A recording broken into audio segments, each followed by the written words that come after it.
در مؤسسه تحصیلات میانه عمومی رقم 27 در جامعه دهات توگرک ناحیه واسه آثارخانه نزد مکتب رو مراتبه چهارم می شود که میکشونند. این نوبت با جای خردتر راهنما میرزایی و کارمند آثارخانه است. نگاره‌های در این آثارخانه موجود بوده را همراه شوهرش عبید شریفوف از ناحیه‌های بلجوان، خوالینگ، دنگره، واسه و شوراباد جمع آوردند. شماره نگاره‌های جمع آورده آنها تا به 1500 عدد رسیده است. در این کار امکی عبید 45 سال حیاتش را صرف کرد. حجره نو برای آثارخانه خرد است. همه نگاره‌ها اینجا راه نمی‌یابند. این آثارخانه برای ما هر یک نگارش عزیزه، چون که با مهنت‌های بسیار جمع آورده شده است. من می‌خواهم که مثال بگم این آثارخانه با نسل‌های آینده بمانه و طلبه‌ها هم گذشته و هم حاضران مقایسه کرده و بآموزند. نگاره‌های تاریخی گواه از دوره‌های گذشته تاریخ خلق تاجیک میباشند. دوران جوانی معلم عبید با جمع‌آوری نگاره‌های تاریخی گذشت. این کفش‌ها را معلم عبید از بلجوان پیدا کرد. این کفش‌ها را فصل زمستان مردم پوشیده بالای برف راه می‌رفتند. موکی باشد پایافزال زمستانه که عصر 19 نوکران بگ آن را می‌پوشیدند میباشد. از دوره گذشته واسطه مهنت یوغ سپاری چوبین و آهنی اینجا گذاشته شدند. کوزه و دیگر نگاره‌هایی که در این گوشه در یک صف ایستادند محصول مهنت هنرمندان تاجیک از دوره‌های پیش از میلاد و میلاد هستند. این نگاره‌ها گواهی از آن می‌دهد که صنعت هنرمندی در تاجیک زمین ترقی کرده است. ما هم می‌خواهیم که هم تاریخ ما گم نشود. تاریخ ما نباید بفهمیم تا اواسمون بدونن همه که ما تاریخی تری بودیم. ترقیات چخیل اومد از چخیل ترقیات هست.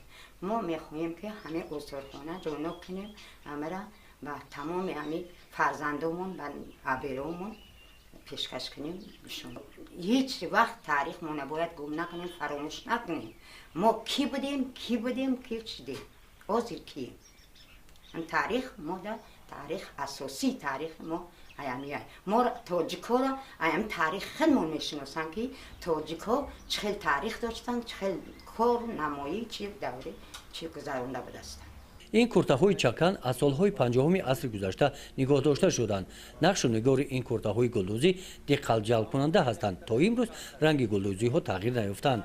چون این کرته‌های گلدوزی مدت آن سال‌ها به حساب رفته برای نمونه و میراث از گذشتگان برای نسل امروز و فردا اینجا نگاه داشته شدند.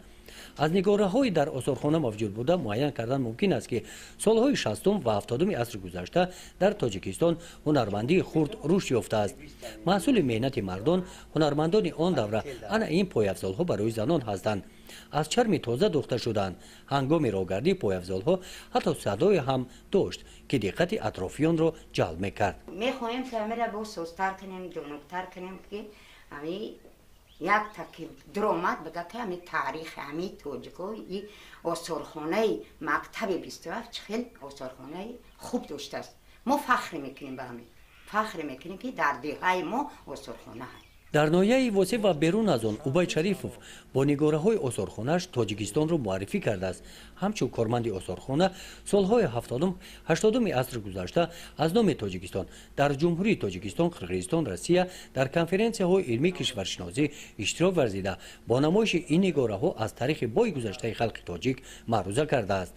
عبید شریفوف امروز در نفقه هم باشد تیز با آثارخانه می‌آید.